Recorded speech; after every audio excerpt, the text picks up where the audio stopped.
Okay, kids. All right, kids, kind of settle down. No, don't do that. No. Okay, be a kid. Bring out that inner child. We're talking about that today, and with a little trick that I just use constantly, but there's a balance to what I do, and it really works, the anticipation thing that I do. We'll talk about that today and see if I can get you more excited about what's coming up. It is a daily boost from motivationtomove.com, the positive boost you need every single day. Man, oh man, oh man. Life gets in the way sometimes, so we stand up, we take a step, and repeat. Now, what's the biggest problem with standing up, taking a step, and repeating when life gets in the way, right? Well, the challenge is this. It's you're the boss of you. You are. And the best way to illustrate that is I'm the boss of me. I control the food that goes in my mouth. But man, that pizza looks good. I'm going to eat it anyway. I've changed the rules. That's the boss of you, right? So when life gets in the way, you get to choose what you do. And that's what this show is all about, really. How are you? My name is Scott Smith. I'm the founder, the chief motivating officer here at motivationtomove.com. We're going to talk about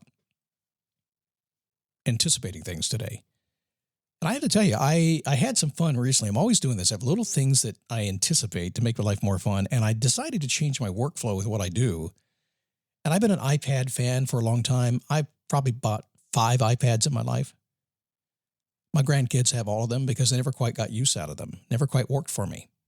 And so I've been waiting. I finally bought a 12.9 iPad, was it 6th generation? With the pencil and the Magic Keyboard and the M2 processing chip, and I'm in love. But the cool thing about it is that, I had to do a lot of research and decide to do this because it really has changed my world and how I do things now. But I got so excited by this. My wife was like, "You're like a little kid." I said, "Yeah, it's supposed to be here tomorrow." And then it took 3 days longer. It drove me crazy. I never want to lose that ability to get excited about something.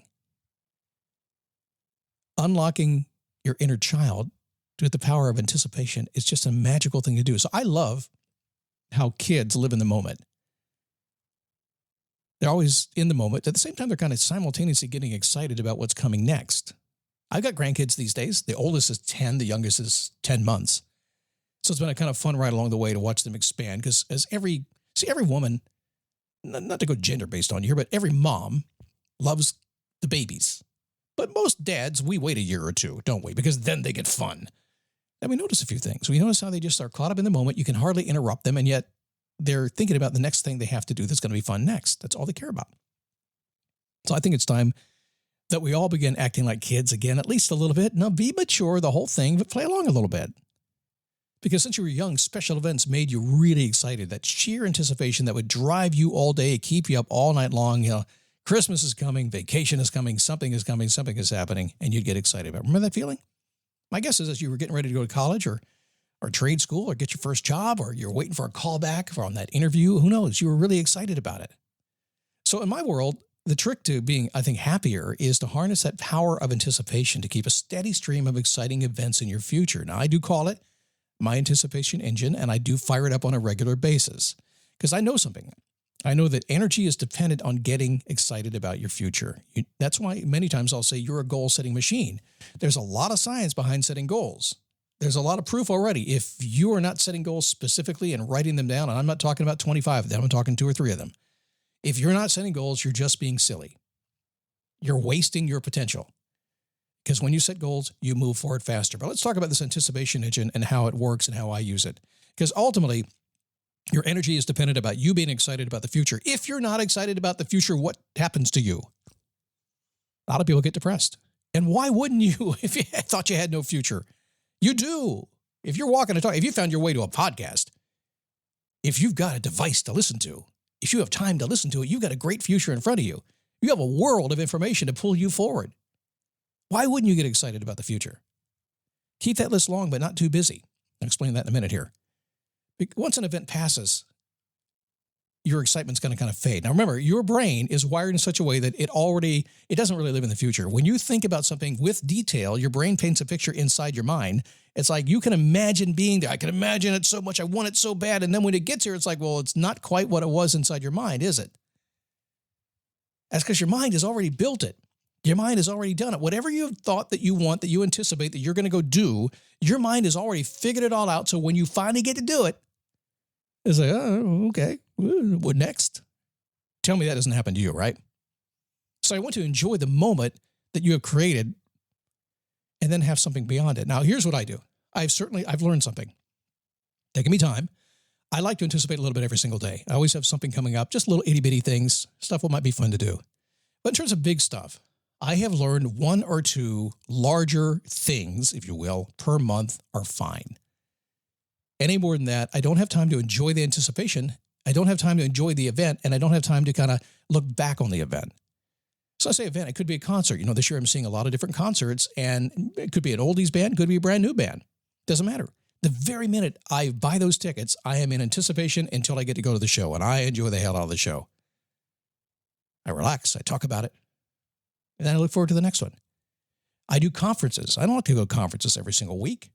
That's boring. I don't like hotels. I don't like the conference environment, but I need to go, and I like to go to some of them. So I scheduled a few special ones out a year, sometimes 8 or 9 months in advance. And man, I get excited, more excited as I go. Dreading it the whole time, traveling and all that kind of stuff. But I get there and it's like, man, I'm glad I came here. When I get done, I'm glad I'm done. What's next? So 1 or 2 things a month. I can tell you right now, I've got at least one thing every single month through the end of the year. It's a lot of fun to think that way. So if your life is not as exciting as you want it to be, 2 things to think about here. Every single day, have a little anticipation. Maybe you anticipate going to the gym and having a good time. Maybe you anticipate having just a little time off today. I don't know. Find something today that you anticipate outside of the world of working and all that kind of stuff. Something that you like to do, just a little bit every single day. And then choose something this month and next month and the one after that, at least one thing that'll get you excited. Could be a dinner at your favorite restaurant. Could be a trip. Could be going shopping for something. Who knows? I don't know what it is. But choose something and make it official. Commit to it. Put it down and commit to it. Watch what happens. And yeah, 4th of July, like we had, yesterday? And Labor Day in America. And Halloween and Thanksgiving and Christmas and New Year's. All that counts. Have something out in front of you. The bigger it is, the more fun it is, the more excited you'll be about it. And the more your life will slow down because it's being filled. You're living in the moment. You're not rushing toward something. You're just experiencing it. Yeah. Don't get busy. Be purposeful with what you're doing and fire up that anticipation engine. I'm so adamant about that. I think I drive my wife crazy with the number of things that I schedule. Again, it's not a lot, but it's more than she does. So it kind of drives her crazy, but it's good stuff. Living with anticipation in your life gives a natural energy boost. If your life is a bit monotonous, simple fix. Schedule something fun. Fire up that anticipation engine. Go explore the possibilities. Go do what makes your heart sing. Go be you. Stop holding off.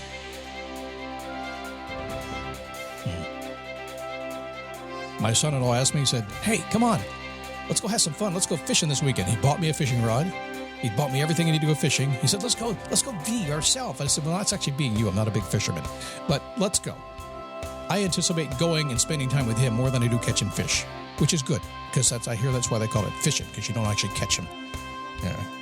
Hey, come see me at Facebook, okay? dailyboostpodcast.com/Facebook. A handy-dandy redirect to get you over there so you just can remember one simple thing, dailyboostpodcast.com/Facebook. And if you're a Daily Boost Premium member, I got some cool Daily Nuggets. Daily Nuggets is a written version of this podcast. I have the Daily Click, which is the text message version of this podcast. I have Boost Coaching coming and the commercial-free version of this podcast. You guys know that. You got it. Thank you. If you don't have it, get it. Go to dailyboostpremium.com and get signed up.